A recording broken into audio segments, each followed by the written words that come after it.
Hello, everyone. My name is Melinda Liu. I'm here to tell you a story. This is a story about war and peace.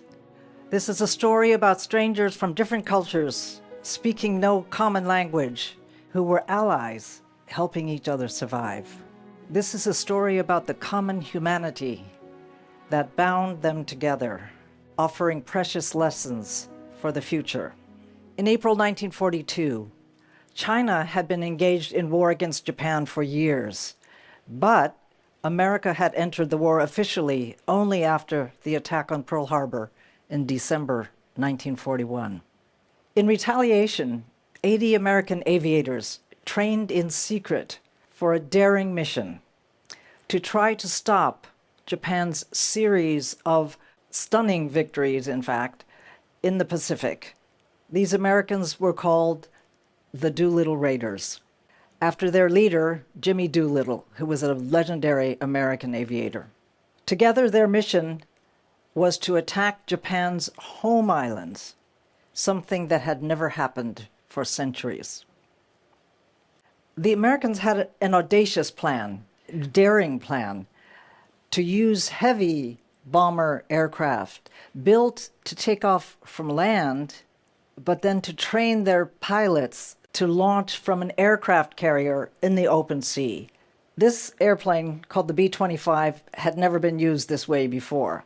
16 of them, B-25s, undertook this very risky mission, made riskier even at the last minute because they had to take off earlier than expected. The Raiders bombed their targets in Japan. This was a success. Everything went to plan. It was a morale-boosting action, which helped eventually turn the tide of the war in the Pacific. And as the pilots were running out of fuel in their aircraft over the Pacific, a miraculous tailwind actually blew them overland. Instead, they largely were over China. As a result, the Americans had to bail out using parachutes over China, landing in 4 provinces, mostly Zhejiang and Jiangxi province, in areas occupied by the Japanese. You can imagine, most of these aviators found themselves alone, hungry, lost, and being hunted by Japanese troops. They were discovered by Chinese strangers, grassroots farmers, fishermen, guerrillas, military, even bandits. Most of these residents had never even seen a foreigner before. They had no idea who these people were. One by one, however, the aviators were sheltered and fed and helped to escape from the Japanese. Of 80 raiders, 8 were captured by the Japanese troops, but 64, which is a surprisingly large number given what their circumstances were, made it safely to the areas of China that were occupied by the Chinese, thanks to the kindness of these Chinese strangers. By sheer serendipity, total coincidence, my late father, Tongsheng Liu, was one of those strangers, and that's why I'm telling you his story today. He was a graduate of Tsinghua University, majoring in aeronautical engineering. He had been teaching in Kunming, where, as many of you know, Tsinghua had relocated to try to get away from the Japanese troops. It was reestablished at part of a university in Kunming called Xinan Lianda. My father, in April 1942, was waiting in a small town near Ningbo to be sneaked over the Japanese line to get to Western China. One evening, one of the locals came to his door, knocked on the door, and asked what should have seemed like a strange question. "Do you speak English?" And my father answered truthfully. He said, "Yes, I speak a little. Some of my university course material was in English." So they said, "Come with us and bring your suitcase." He didn't know what to expect.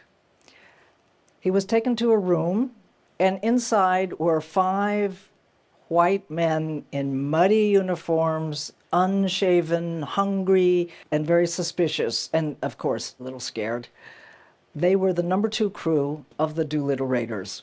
They had just bombed Tokyo, and they actually managed to crash land in a rice paddy not too far away. The problem was nobody could communicate with them.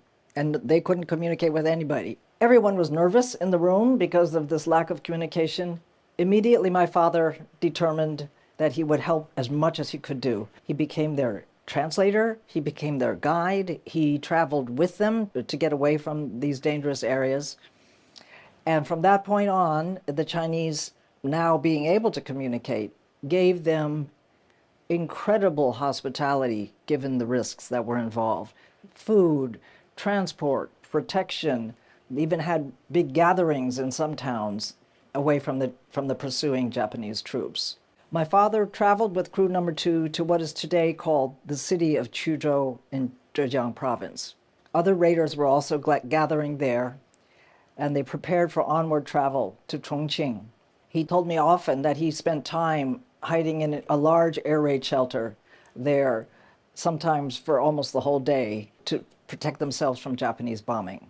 His encounter was not unique, I have to say. Astonishing examples of sacrifice and survival involving Chinese and Westerners took place during the war, even before Pearl Harbor. The legendary Flying Tigers, whose name I think is familiar to most of you, began their daring exploits in the skies above China. They were mostly Americans, led by Claire Chennault, who fought under the Chinese military. The Flying Tigers shot down an extraordinary number of enemy aircraft, given their small numbers, and helped keep open the vital transport links through which supplies from British-held airports in India were brought to Western China, helping cities like Chongqing, Kunming, Chengdu, helping them stay alive. Last year, many audiences were moved to tears by watching a documentary titled The Sinking of the Lisbon Maru. In October 1942, Chinese fishermen in 46 small boats rescued 384 British prisoners of war aboard a sinking cargo ship which had been requisitioned by the Japanese to transport them. Recently, a memorial to these rescues was unveiled in Zhejiang province. So it was by sheer chance that some of the stories of these rescues that took place during World War II included my father's name. After his life-changing encounter with the Doolittle Raiders in 1942, my father and mother fulfilled their dream, which had been postponed by the war, to pursue further education in the U.S. So they were both in Minneapolis, Minnesota. And one day my father opened up the newspaper and saw a small news item saying, a group of men called the Doolittle Raiders are having a reunion in Minneapolis. So he said, hey, great, I'll go there and see my friends. And he reunited with his wartime friends, some of whom he had not seen since 1942. So the Raiders named him an honorary Doolittle member. He's the only ethnic Chinese to have this honor. And afterwards, he attended nearly every annual reunion that they had. So for these past 15 years, since my father passed away, I've helped dozens of descendants of Doolittle Raiders visit China to follow in their ancestors' footsteps. When the president of a group called the Children of the Doolittle Raiders, Jeff Thatcher, and I visited Quzhou in 2017, we suggested to local authorities that a Doolittle Raid Memorial Hall might be established in their city, and eventually they agreed. And to our surprise, very quickly in 2018, we returned with 24 Raider descendants to inaugurate this memorial hall to the Doolittle Raid in Quzhou. I had hand-carried many artifacts from the United States to Quzhou so that this memorial hall could include original American as well as many valuable Chinese artifacts. That same year, 2 grandsons of a Doolittle Raider visited Quzhou to visit the site where their grandfather had landed by parachute and to raise a toast of brandy to their ancestor. So moving further into the future then, in 2023, during a visit to San Francisco, Chinese President Xi Jinping actually talked publicly about Raiders' descendants visiting Quzhou and the memorial hall to the Doolittle Raid there.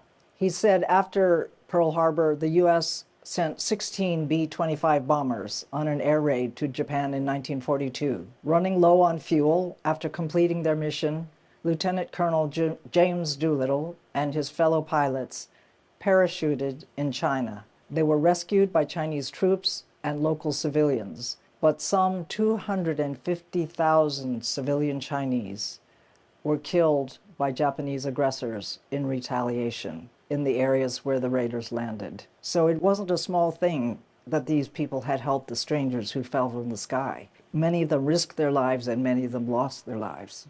President Xi said the hope of the China-US relationship lies in the people. The foundation is in our societies. Its future depends on youth, and its vitality comes from exchanges at the subnational level. History reflects what Americans and Chinese hold in common, a shared humanity.